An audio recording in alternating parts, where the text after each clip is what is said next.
It's either you are in crisis or in Christ. Ni kama uko kwenye mashida na matatizo ama uko kwa Kristo. Hallelujah. Amen. So we are in a season. Kwa hivyo tuko katika wakati of either two options. Ya vitu viwili. The devil is misusing you. Shetani akutumie vibaya. Or God is using you. Ama Mungu So ask your neighbor. Uliza jirani. Are you being misused or used? Unatumika vizuri ama unatumika vibaya? Praise the Lord. Amen. So you have to be very careful. Lazima uwe mwangalifu. On which sector are you falling in? Wewe unasimama pande gani? So it is either you are in Christ. Aidha uwe kwa Kristo or you are in crisis. Ama uko kwa mashida zingine zile. Be careful. Kwa hivyo jichunge. Hallelujah. Amen. Don't be confused. Usichanganyikiwe. Because we might have a lot of stories. Tunaweza kuwa na hadithi nyingi. But at the end of the day, lakini baada ya yote, what impact has it up in your life? Kuna chochote kimefanyika katika maisha yako? Praise the Lord. Amen. Say neighbor. Ambia jirani. Call your neighbor in capital letters. Neighbor. Muite. Hallelujah. Amen. Make sure your pronunciation is capital.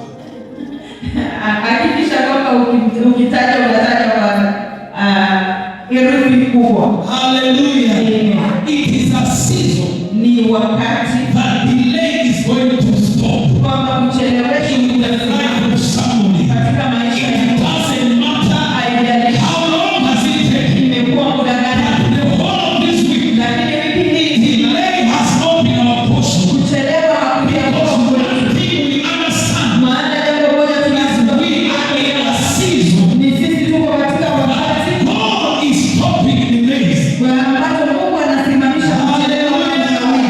Praise the Lord. Pastor Sarah, right? Susan.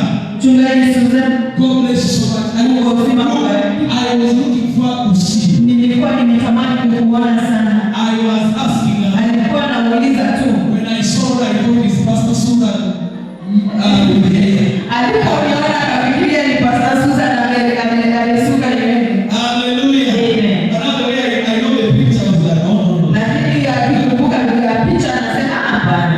Praise the Lord. Amina. And it has been a blessing. Na imekuwa baraka. To be here in Kilaki. Kuwa hapa Kilaki. So what was I trying to say? Ninajaribu kusema nini? No more delay is our portion. Hakuna tena kuchelewa. Everything that delayed in our life. Chochote kilichokawia kwa maisha yetu. The power of the mighty God. Nguvu za Mungu wetu. It is going to stop. Itasimama. In the name of Jesus. Jina la Yesu. Revival has started. Ufufuo umeanza. Revival has started. Ufufuo umeanza. In your household. Katika nyumba In zetu. your workplace. Katika sehemu za kazi.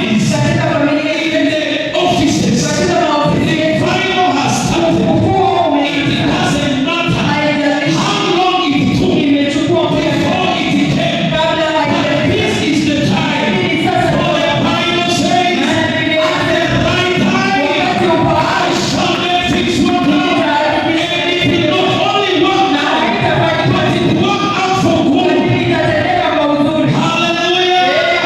It doesn't matter. Haijalishi And I don't care na sijana. whether the enemy is alive Kama shetani or not.